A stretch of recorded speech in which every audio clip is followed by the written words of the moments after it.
ஹரியோம் மித்ராணி, welcome to simple Sanskrit with Subha. இன்னைக்கு நாம ஸ்கந்த சஷ்டி திருவிழா கொண்டாடிட்டு இருக்கோம். அந்த ஸ்கந்த சஷ்டிக்கும் சமஸ்கிருதத்துக்கும் என்ன தொடர்புன்னு சொல்லி பார்க்க போறோம். ஸ்கந்த அப்படிங்கிற வார்த்தை ஸ்கந்த் அப்படிங்கிற சமஸ்கிருத வார்த்தையிலிருந்து வந்திருக்கு. ஸ்கந்த் அப்படின்னா பாய்தல் இல்லைன்னா உமிழ்தல் அப்படின்னு அர்த்தம். நம்ம எல்லாருக்கும் தெரியும், முருகர் சிவனுடைய நெற்றி பொட்டிலிருந்து உமிழப்பட்ட தீப்பொறிகள்ல தான் அவர் பிறந்தாரு. ஸோ ஸ்கந்த அப்படிங்கிற வார்த்தை அதுல இருந்து தான் வந்தது. ஷஷ்டி அப்படின்னா 6 அப்படின்னு அர்த்தம். 6ஆம் நாளை குறிக்கும். அவர் சூரபத்மனோட 6 நாள் சண்டை போட்டாரு. அப்புறம் தேய்பிறை வளர்பிறையில 6ஆம் நாள் ஷஷ்டியா கருதப்படுறது. அவர் 6 குழந்தையா பிறந்தாரு. அவருக்கு 6 தாய்மார்கள் அவரை எடுத்து வளர்த்தாங்க. இதை குறிக்கிற சொல் தான் ஷஷ்டி. அதுக்கப்புறம் அவருக்கு ஷண்முகன் அப்படின்னு ஒரு பெயரும் உண்டு. அது அவர் 6 குழந்தையா பிறந்தவர் ஒரு உடம்புல 6 முகத்தோட அவர் சேர்ந்து ஆனாரு. அந்த பேர் தான் ஷண்முகன். ஷண் அப்படிங்கிற வார்த்தையும் 6ஐ குறிக்கிற சமஸ்கிருத சொல். முகம் அப்படின்னா முகத்தை குறிக்கிறது.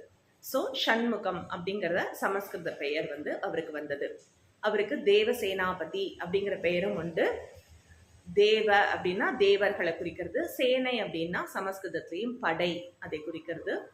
ஸோ தேவர்களுடைய சேனையினுடைய படையின் தளபதியா அவர் இருந்தார். அதனால அவருக்கு இந்த தேவசேனாபதி அப்படிங்கிற பெயர் வந்தது. அப்புறம் நம்ம கந்தசஷ்டி கவசம் சொல்றோம்.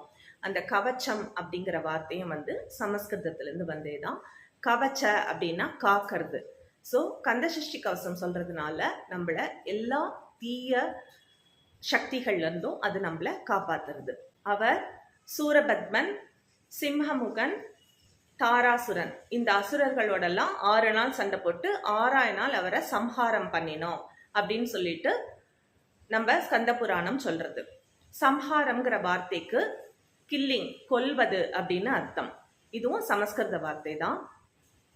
இந்த இது எதை குறிக்குது அப்படின்னா, நம்மள்கிட்ட உள்ள தீய குணங்கள் எல்லாத்தையும் நம்ம கொன்னு நல்ல குணங்கள் மேலோங்கி நிற்கணும் அப்படிங்கிறது தான் இது குறிக்கிறது. நாளை மீண்டும் புதிய விஷயங்களுடன் உங்களை சந்திக்கிறேன். தன்யவாதங்கள்.